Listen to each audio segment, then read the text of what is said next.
자, 수학을 잘하기 위해서 두 가지를 설명을 드렸었죠. 통합적인 사고력을 가져야 되는 거 하고 또 수학 언어를 익혀야 된다는 거 두 가지입니다. 자, 그럼 통합적으로 우리가 공부를 해야 된다는 이유를 좀 설명해 드릴게요. 우리 초등학교 이제 곱셈을 공부할 때 이런 걸 공부하죠. 자, 2 곱하기 2 곱하기 2. 곱셈 기호를 다 사용해서 이제 공부를 하게 되죠. 그래서 뭐 2, 4, 4, 2, 8이다. 이렇게 공부를 하게 됩니다. 또 이제 어떤 네모 x 이런 걸 써서 2 곱하기 x 이렇게 했을 때 이걸 이제 중학교에 가면은 곱셈 기호를 없애는 걸 공부하죠. 그래서 이걸 없애면 2x다. 이렇게 이제 공부를 하게 됩니다. 그래서 발전이 되는 거죠. 다 한 과정이에요. 또 숫자만 있을 때는 어떻게 하는가 하면 2를 한 번, 두 번, 세 번 곱했잖아요. 그럼 이건 곱셈 기호를 어떻게 생각하는가? 이걸 또 이제 공부를 중학교에서 하게 됩니다. 즉 2를 세 번 곱했으니까 2를 세 번 곱한 거다. 위에 작게 쓰면 이것이 몇 번 곱해진가를 물어보는 거거든요. 이런 식으로 발전이 돼 나가는 거죠. 그리고 이 곱셈 기호가 생략되는 경우 있잖아요. 예를 들어서 뭐 2에 3이 있고요. 요 2를 세 번 곱한다는 얘기죠. 요새 3분의 1을 이렇게 해놓으면은 중간에 곱셈 기호가 없잖아요. 이럴 땐 수를 곱하라는 뜻이 있거든요. 이런 걸 이제 공부하게 되는 거죠. 자, 이거는 초등학교, 요 중학교 올라가고 요 고등학교 가서 공부를 해요. 초, 중, 고가 다 똑같은 얘기인데 결국 이것을 이렇게 이제 변형해 놓고 문제를 내는 거죠. 그러면 이거는 2에다가 3 곱하기 3분의 1 아닙니까? 그죠? 그러면 약분되는 게 1이니까 답이 얼마가 되죠? 2다. 이렇게 나오는 거죠. 그래서 어떤 수를 몇 번 곱한 건가라는 것을 이렇게 표현한다는 것을 우리가 공부를 하게 되는 겁니다. 이제 매년 수능이 나오거든요. 자, 수능 문제를 한번 보면서 한번 느껴보세요. 자, 이 수능 문제를 보면 8의 3분의 1 제곱, 3분의 1번을 곱하는 거는 모르잖아요, 우리가. 그러나 공부한 거는 8은 2를 몇 번 곱한 거? 3번 곱한 거. 금방 공부했죠. 그리고 이제 여기 3분의 1을 쓴단 말이에요, 이렇게. 또 더하기. 자, 27은 3을 몇 번 곱한 걸까요? 이건 짝수가 아니니까 2를 몇 번 곱한 건 안 나오잖아. 3을 몇 번 곱한 건가 하면 3을 3번 곱한 거죠. 3, 3, 9, 9, 3, 27이니까. 3번 곱한 것을 다시 3분의 2 이렇게 써놓은 거예요. 이걸 계산하라는 거죠.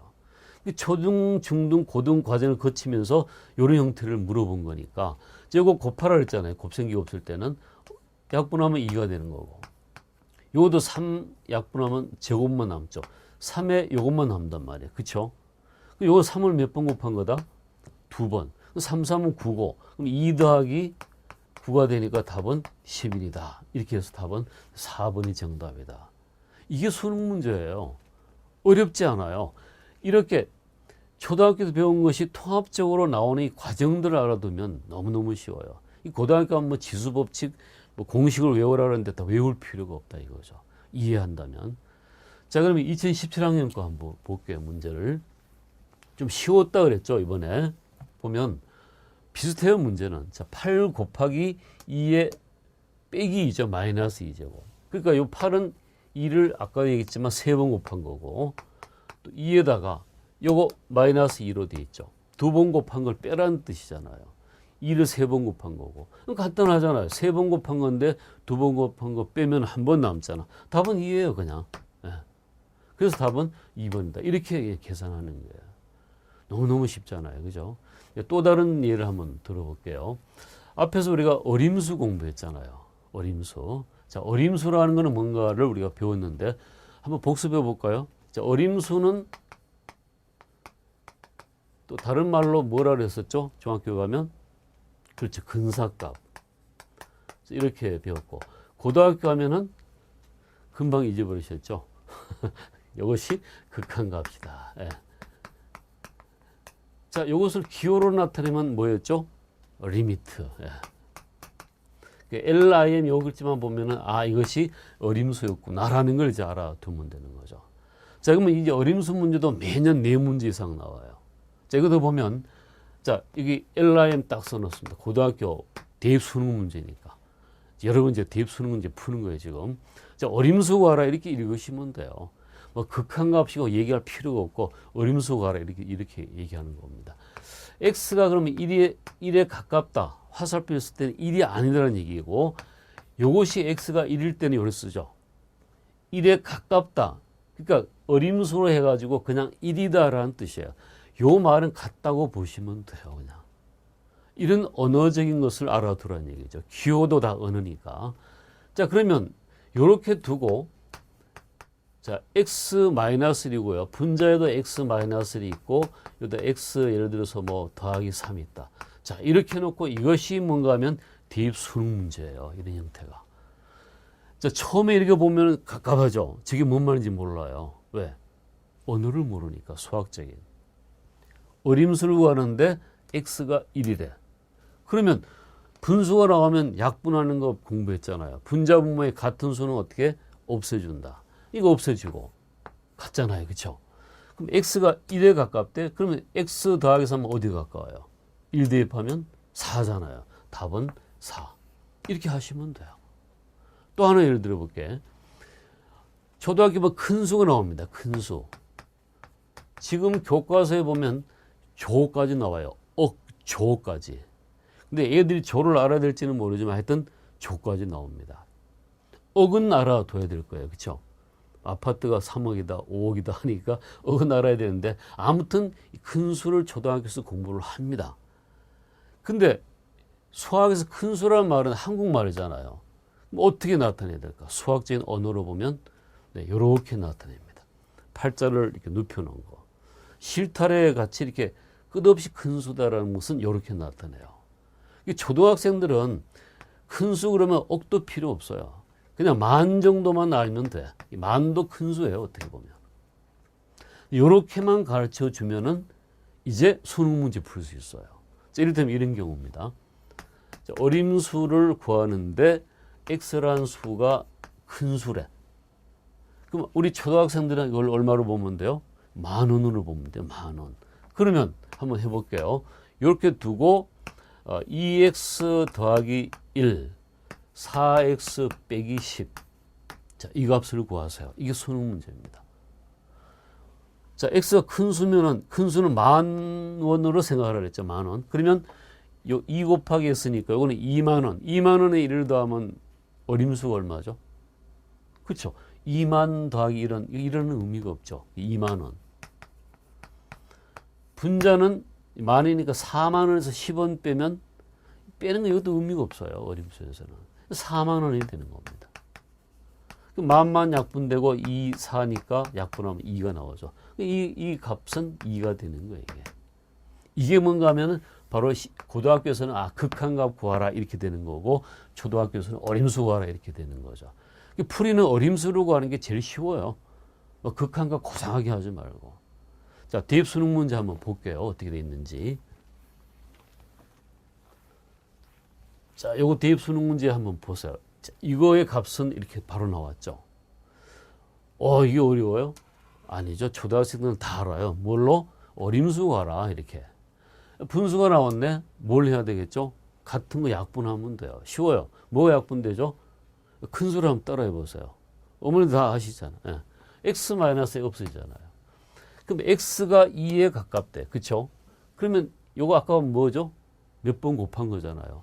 2를 넣으면 2를 2번 곱한 거. 2 2번 곱하면 얼마예요? 4. 4 더하기 5는 9.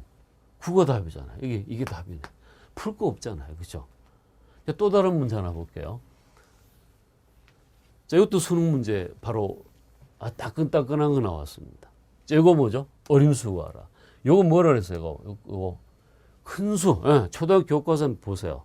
3, 4학년 교과서 보면 어림수 큰 수 나옵니다. 큰 수인데 한번 보세요. 9를 아까 큰 수는 얼마로 생각하면 돼요? 초등학생들은 10,000원. 예, 10,000원. 9를 10,000배 곱하래. 이건 컴퓨터로도 계산이 안 돼요. 너무너무 큰 수야. 슈퍼컴퓨터도 계산이 안 됩니다, 지금. 9를 10,000번 곱하는 거는. 그래서 이게 엄청나게 큰 수고, 요것도 엄청나게 큰 수야. 여기 n이 큰 수로 갔다기 때문에. 그 엄청나게 큰 수인데, 엄청나게 큰 수를 3배 한 거 하고, 거기다 13원을 뺐대. 요 의미 있어요, 없어요, 이거? 의미가 없죠. 이거 없어요. 없으면 요것만 남잖아. 약분하면 되잖아. 큰 수는. 답은 3이죠. 그래서 값으로 답은 정답은 3이 정답입니다. 지금 공식 제가 얘기했나요? 공식 외울 거 없어요. 이 수능 문제는 수학적 언어, 통합적인 사고력만 있으면 다 풀 수 있게끔 되어 있다는 얘기입니다. 이해되셨죠? 자, 그 다음 또 내용을 한번 생각해 볼게요. 우리가 1학년 때, 초등학교 1학년 때 보면 이런 걸 공부해요. 자, 1, 2, 3, 4, 5, 얼마가 들어가니 물어보는 거죠. 이거 6 금방 알아요. 6. 왜 6이라는 걸 알았죠? 요 차가 1이고요. 요거 차가 1이고 전부 1만큼 커지는 거네요. 그래서 이게 6이라는 걸 알게 된 거예요. 첫 번째, 두 번째, 세 번째, 네 번째 이렇게 나가잖아요. 그럼 제가 지금 한국말로 하니까 어머니들 다 이해하셔. 첫 번째, 두 번째 이렇게 하니까. 수학에서는 이렇게 얘기하면 우리 중국 아이들, 뭐 미국 아이들 못 알아들어요. 두 번째 수가 뭐냐 물으면 제가 한국말로 하는데 어떻게 알아들어? 그래서 수학에서는 바로 수학 언어가 나옵니다. 첫 번째 수라는 건 전부 이렇게 약속을 해요. 영어 A에다가 1을 씁니다. 두 번째는 이렇게, 세 번째는 이렇게. 아, 요거 작게 쓴 것이 몇 번째를 얘기하는구나라는 걸 알려주는 거예요. 어려운 거 없잖아요. 그죠? 또 요거 뺀 것이 차잖아. 그죠? 요 뺀 것도 차, 요것이 차잖아요. 그죠? 다 공통인 차가 돼요. 공통적인 차가 일로 되어 있죠. 그래서 이것을 공차라고 또 언어를 씁니다. 언어. 그래서 이제 고등학교 교과서 보면 D라고 써요. difference, 차이다 그래갖고 이 공차라는 말을 이해하면 돼. 공차는 이웃하는 것들의 차를 얘기한다. 공통적인 차. 또 A1, A2, A3 이렇게 하는 거는 몇 번째를 얘기하는 거구나라는 걸 또 아는 거죠. 이런 언어를 알아두면 아주 편해요. 또 문제가 주어져도 쉽게 이해가 됩니다. 그러면 예를 들어서 2가 있고 5가 있죠. 이거 한번 해볼게요. 이거 다섯 번째니까 A5 다섯 번째에서 A2를 빼면은 얼마가 될까요? 5에서 2를 빼면 3이잖아요. 3. 3이란 말은 이 간격이 3이란 뜻이죠. 그러니까 그 공차는 얼마냐 물으면 하나, 둘, 셋, 세 칸에 3이니까 한 칸은 얼마죠? 1이 되는 거죠. 그러니까 공차는 1입니다. 이렇게 바로 얘기할 수 있는 거예요. 수학은 이 관계를 잘 또 알아둬야 돼. 이런 언어적인 것도 정확하게 알아야 되겠고 이런 관계도 정확하게 알고 있어야 됩니다. 그러면 고등학교에 나오는 수열 파트는 너무너무 쉽게 공식을 외우지 않아도 다 풀 수가 있더라는 거죠. 자, 이번 수능 문제 하나 볼게요.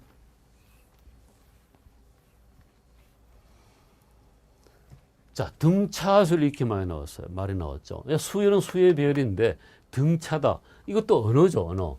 등은 뭐죠? 같다는 뜻이죠. 등호 이런 거. 차가 같다. 그럼 등차다 이런 얘기지. 그럼 차가 같은 수의 배열을 그러면 이게 등차 수열이에요. 아까 얘기했던 뭐 1, 2, 3 이런 거라든가 2, 4, 6, 8 차가 전부 2로 같잖아요. 이런 게 이제 등차수열이라는 것을 이런 언어를 일단 알아야 됩니다. 그 다음 요거 이제 이해하시죠? 몇 번째 수? 8번째. 요거는 4번째. 그러니까 결국 하나, 둘, 셋, 넷. 요것이 4번째가 되겠고 5, 6, 7, 8번째가 요것이 되는 건데 8번째에서 4번째 요거 빼니까 차가 28이더라 이런 뜻이잖아요. 그쵸? 근데 뭘 구하라 했어요? 수열의 공차를 구하셔. 이 공차라는 말을 또 모르면 못 알아듣는 얘기죠. 공차는 어떻게 될까요? 자, 차가 28이면 칸이 하나, 둘, 셋, 네 칸이 28이라면 한 칸의 값은 4로 나누면 되겠네. 그럼 4, 7에 28. 다 7만큼 커지는 거죠. 그럼 공차가 얼마예요? 공통적인 차는 7이죠. 공차를 구하라. 답은 7. 이렇게 얘기하면 이게 답입니다. 어렵지 않잖아요. 이 문제도 뭔가 하면은 초등학교에서 쭉 배운 거, 뭐 2, 4, 6, 8 얼마냐 이렇게 물은 것을 이제 이런 언어를 써서 등차 수열이라든지 공차라든지 또 몇 번째를 이렇게 나타낸다든지 이런 수학 언어를 모르면 고등학생들도 너무너무 어려워하죠. 또 이런 거 공차라고 하시오. 막 공식 외우려고 그래. 일반항이 뭔지 다 필요 없어요. 초등학교에서 뭘 배웠는가, 그것이 어떻게 고등학교로 연결되고 언어가 어떻게 바뀌었는가만 알면 너무너무 쉽게 풀 수가 있다는 거죠. 이게 대입 수능 문제입니다. 믿어지십니까? 그래서 우리 학생들 어릴 때부터 바로 수학은 이제 통합적으로 가르쳐 줘야 되겠고, 수학에 나오는 이런 언어들, 교과서에 나오는 것이 어떻게 언어가 변화됐는지 어릴 때부터 언어를 가르쳐 주신다면 수학 아주 쉽고 또 재밌고, 이런 것을 초등학생들이 풀어보세요. 뭐가 생길까요? 자신감이 생겨요. 막 수학만 하려고 덤벼들 겁니다. 그래서 수학을 잘하는 방법은 두 가지 말씀을 드렸죠. 통합적인 사고를 갖고 통합적으로 가르쳐 줘라. 또 하나는 이렇게 수학 언어를 어릴 때부터 익혀 나갈 수 있도록 그렇게 가르쳐 주신다면 아마 수학 열심히 할 거고 또 수학 성적도 쑥쑥 올라갈 겁니다.